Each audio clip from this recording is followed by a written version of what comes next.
నమస్తే, welcome to our channel. నేను ప్రియాంకారామ్.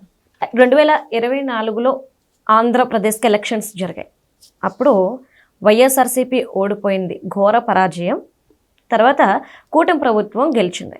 అయితే ఇప్పుడు గెలిచిన తర్వాత ఇన్ని సంవత్సరాలు అంటే దగ్గర ఏడాదిన్నర అయిపోయిన తర్వాత ఒక ప్రశ్న ఉత్పన్నమైంది. ప్రజలు చంద్రబాబు నాయుడు గారికి ఎందుకు ఓటేశారు? చంద్రబాబు నాయుడు గారిని చూసి రాష్ట్రానికి ఏదో చేస్తారని ఓటేశారా, లేదా జగన్మోహన్ రెడ్డి గారి ప్రభుత్వ శైలి మీద విసుగు చెంది ఈయన మనకు వద్దు అని చెప్పేసి ఆల్టర్నేటివ్గా చంద్రబాబే ఉన్నారు కాబట్టి ఆయనకు ఓటేశారా? ఇప్పుడు ఈ ప్రశ్న పెద్ద చర్చగా మారింది. మరి తెలుసుకుందాం, ప్రజలు ఎందుకు కూటమికి ఓటేసి ఇంత భారీ మెజార్టీతో గెలిపించారు అనేది. మనతో మాట్లాడడానికి సీనియర్ జర్నలిస్ట్ సిఎస్ రావు గారు ఉన్నారు, ఆయనతో మాట్లాడదాం. నమస్కారం సార్. సార్, ఇది గతంలో కూడా ఈ క్వశ్చన్ రేజ్ అయింది, మళ్ళీ ఇప్పుడు చర్చకి దారి తీసింది. ప్రజలు ఎందుకు ఓటేశారు కూటమికి? జగన్మోహన్ రెడ్డి మళ్ళీ రాకూడదు, ఆయన మీద విసుగు చెంది వేశారా, లేదా రాష్ట్రానికి చంద్రబాబు నాయుడు గారు ఏదో చేస్తారు అన్న నమ్మకంతో ఓటేశారా? ఈ విషయాన్ని ఆర్కే తన వీకెండ్లో ప్రస్తావించారు. అవును, ఎందుకు ప్రస్తావించారు ఆయన ఈ సందర్భంలో అని అంటే, మళ్ళా జగన్మోహన్ రెడ్డి గారి దగ్గరికి వెళ్ళారు. జగన్మోహన్ రెడ్డి గారి ప్రెస్ మీట్లో మాట్లాడినటువంటి మాటల్ని ప్రస్తావిస్తూ ఆయన అసలు 2024 ఎన్నికల్లో ఫలితాలు ఎందుకు వచ్చాయి, 124 కూటమికి ఎందుకు వచ్చాయి అనే దాని మీద ఆయన విశ్లేషణ చేశారు. జగన్మోహన్ రెడ్డి గారు ఏమన్నారు ప్రెస్ మీట్లో? చంద్రబాబు నాయుడు గారు హామీలు ఇచ్చారు, హామీలు ఏమీ నెరవేర్చట్లేదు, తీసుకెళ్లి బొక్కలో వేయాలి అని చెప్పన్నారు.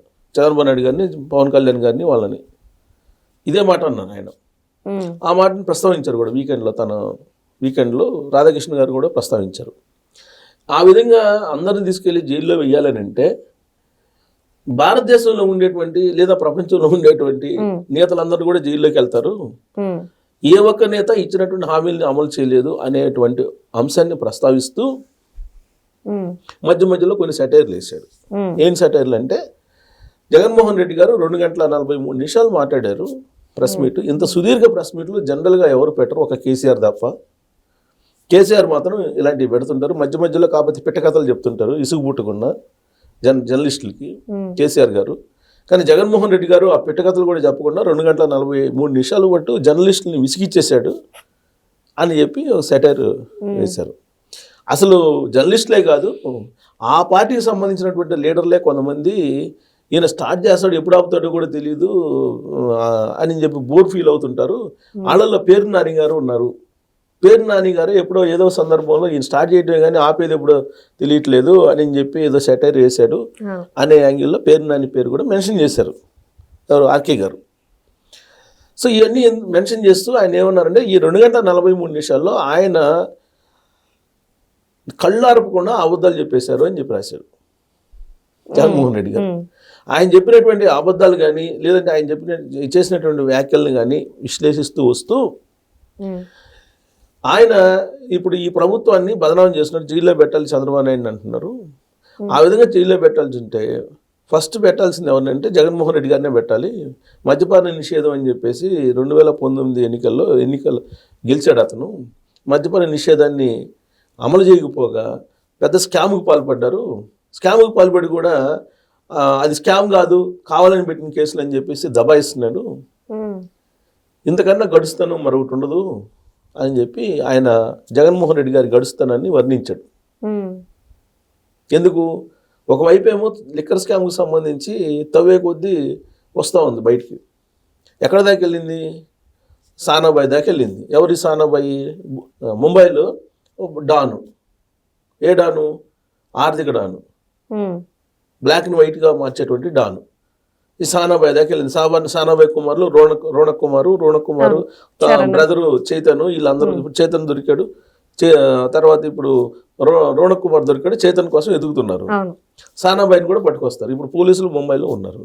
వీళ్ళందరూ తవ్వే కొంది తీస్తే కొన్ని వేల కోట్ల రూపాయలు కుమ్ముకోవడం జరిగింది. కానీ అది కుమ్ముకోవడమే కాదు, కావాలని క్రియేట్ చేశారని చెప్పి జగన్మోహన్ రెడ్డి గారు చెబుతున్నారు. ఆయన దృష్టిలో ఈ పెద్ద కేసు అంటే ఏది? పరకాణి కేసు చిన్న కేసు, చాలా చిన్నది సార్. లిక్కర్ కేసు చిన్న కేసు, అసలు అది అక్రమ కేసు. అసలు ఈయన దృష్టిలో పెద్ద కేసు అంటే ఏది అనేది అర్థం కావట్లేదు. సో ఆయన జైలు జీవితం కల్పించాడు. సో ఆయనతో పాటు అందరూ జైలు జీవితం గడపాలని చెప్పి కోరుకుంటున్నట్టు ఉంది అని సైకాలజికల్గా ఆయన పరిస్థితి ఏంటి జగన్మోహన్ రెడ్డిది అనేది ఆయన వివరించాడు. వివరిస్తూ అసలు 2024 ఎన్నికల్లో కూటమి గెలవడానికి కారణం ఏంటి అనే దాని మీద పాయింట్కి వచ్చారు. వచ్చి 2024లో కూటమి నాయకుల్ని చంద్రబాబు నాయుడు గారిని చూసి కానీ లేదంటే పవన్ కళ్యాణ్ గారిని చూసి కానీ ఓటేయలేదు జనాలు.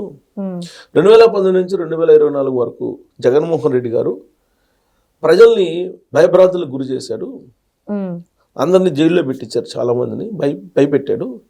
దాంతో భయపడిపోయి మళ్ళా వస్తే ఏం చేస్తాడో అనే ఒక భయానకమైనటువంటి వాతావరణంలో చంద్రబాబు నాయుడు గారికి కూటమికి ఓటేశారు. అంతే తప్ప చంద్రబాబు నాయుడు గారు ఇచ్చినటువంటి హామీలు సూపర్ 6 ఏవైతే ఉన్నాయో వాటికి అట్రాక్ట్ అయ్యి ఏమి ఓటేయలేదు.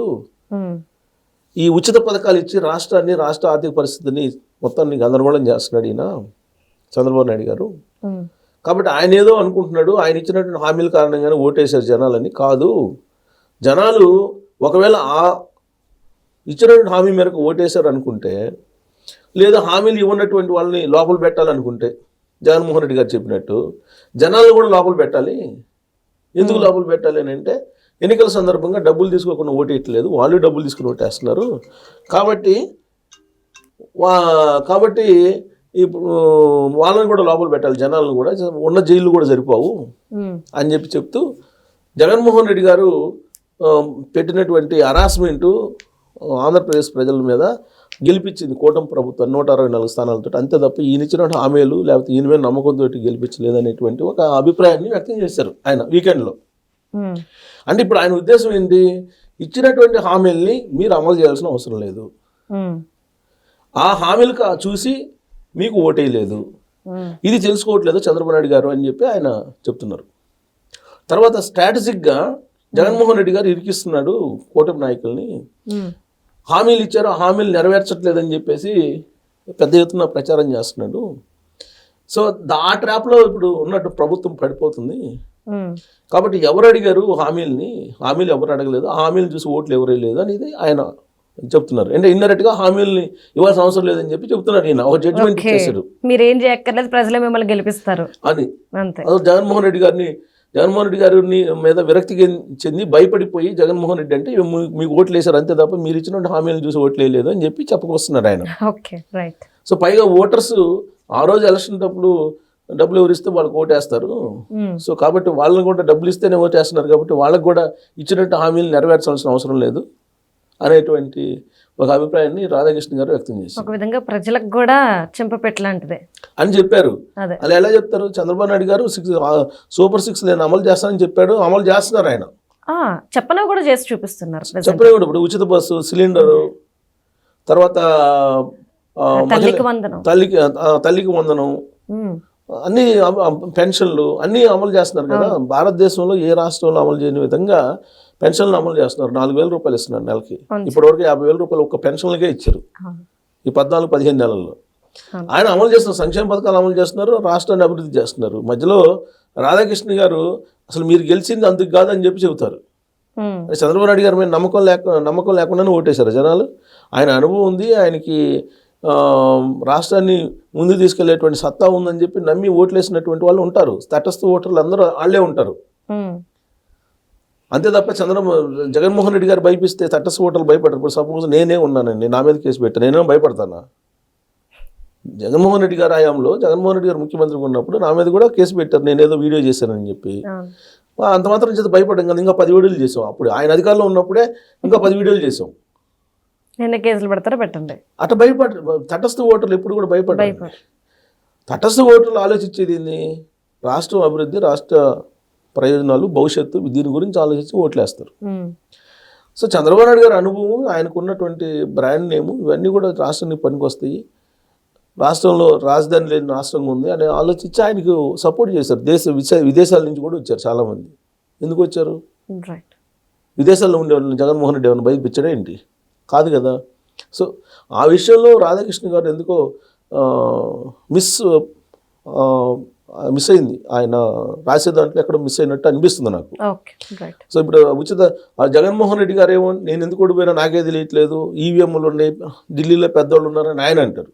రాధాకృష్ణ గారేమో జగన్మోహన్ రెడ్డి గారిని చూసి ఓట్లు వేశారు చంద్రబాబు నాయుడు గారికి, ఆయన చంద్రబాబు నాయుడు గారి టాలెంట్ని చూసి కదా ఈయన అంటాడు. ఓకే సో ఓవరాల్గా ఆయన రాసినటువంటి వీకెండ్లో ఎక్కడో మిస్ఫైర్ అయినట్టు అనిపిస్తుంది. Okay right. Thank you so much sir. Thank you.